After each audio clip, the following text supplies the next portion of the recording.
দেশ ও দেশের বাহির থেকে কালো জাদু তন্ত্রমন্ত্র এসকে চ্যানেলটি এই মুহূর্তে যারা দেখছেন সকলকে জানাই আন্তরিক প্রীতি ও শুভেচ্ছা, আন্তরিক ভালোবাসা।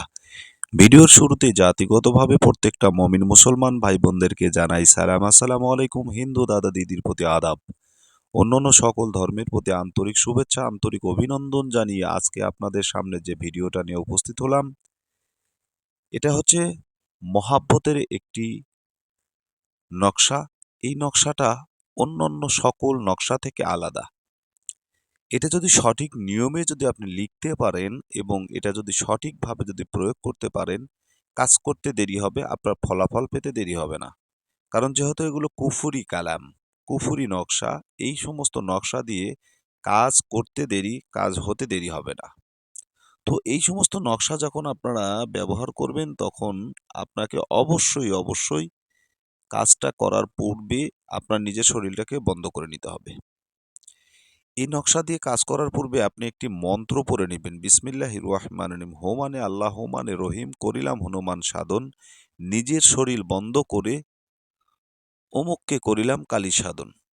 আপনি যাকে বশীকরণ করতে চাচ্ছেন, ঠিক আছে? এই মন্ত্রটা আপনি পড়বেন ২১ বার। বিসমিল্লাহির রহমানির রহিম। হো মানে আল্লাহ, হো মানে রহিম, করিলাম হনুমান সাধন, নিজের শরীর বন্ধ করে অমুককে করিলাম কালীর সাধন। মন্ত্রটা কতবার পড়বেন? ২১ বার পড়বেন।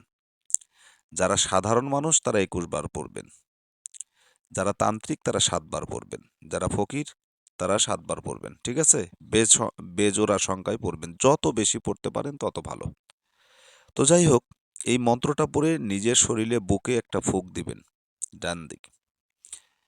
মেয়েরা ডান দিকে দিবেন, পুরুষেরা বাম দিকে দিবেন, ঠিক আছে? এই যে নকশাটা আমি দেখাচ্ছি খণ্ড বিখণ্ড, এই নকশাটাকে পুরো নকশাটা আপনাদেরকে দেখাবো।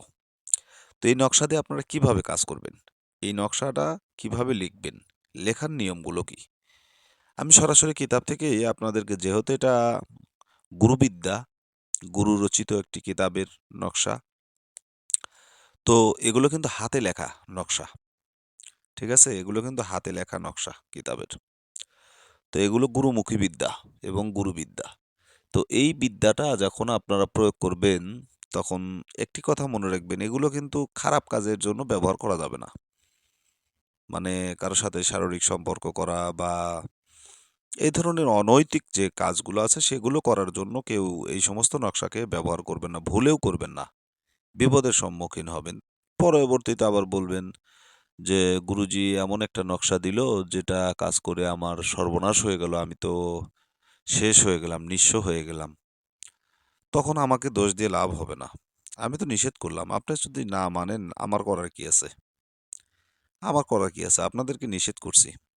আপনি শুনলেন না, সেটা আপনার ব্যক্তিগত ব্যাপার। তো যাই হোক, এটাকে খারাপ উদ্দেশ্যে কেউ ব্যবহার করবেন না, খারাপ কাজে লাগাবেন না। প্রকৃতপক্ষে যারা কাউকে ভালোবেসেছেন, ভালোবাসার মানুষ আপনার নিয়ন্ত্রণে আসতেছে না, আপনার কথা শুনতেছে না বা আপনাকে মানে আগের মতো আর ভালোবাসে না, সেটা নারী হোক বা পুরুষ হোক, যেই হোক না কেন, তাকে নিজের নিয়ন্ত্রণে নেওয়ার জন্য এই নকশাটা অত্যন্ত কার্যকারী এবং খুবই পাওয়ারফুল, শক্তিশালী একটি নকশা। ঠিক আছে? শক্তিশালী একটা নকশা। এই নকশাটা লেখার জন্য আপনাদেরকে যে নিয়মটা মানতে হবে সেটা হচ্ছে পেঁচা, পেঁচা চেনেন না? পেঁচা, হুতুম পেঁচা, লক্ষ্মী পেঁচা, এগুলো বিভিন্ন পেঁচা আছে। পেঁচার পালক দিয়ে লিখবেন। ঠিক আছে? পেঁচার পালক দিয়ে ভোজপত্র লিখবেন। পেঁচার পালক দিয়ে ভোজপত্রে লিখবেন। ৩ টা তাবিজ লিখবেন। একটি তাবিজ শরীরে রাখবেন, একটি তাবিজ কবরে বা চিতায় দাফন করে দিবেন, একটি তাবিজ তার চলাচলের রাস্তায় পুঁতে দিবেন। ঠিক আছে? এই নিয়মে কাজ করবেন, 100% কাজ হবে। সঙ্গে সঙ্গে কাজ হবে। কাজ করলেই কাজ হবে। সঠিক নিয়মে করবেন। তবে একটা কথা মনে রাখবেন, তাবিজ লেখার পূর্বে আপনাকে সত্যবাদী হতে হবে। যারা তাবিজ লেখেন কাজ হয় না, দিনের ভিতরে হাজার মিথ্যা কথা বলেন, কাজ হবে কোথায় থেকে?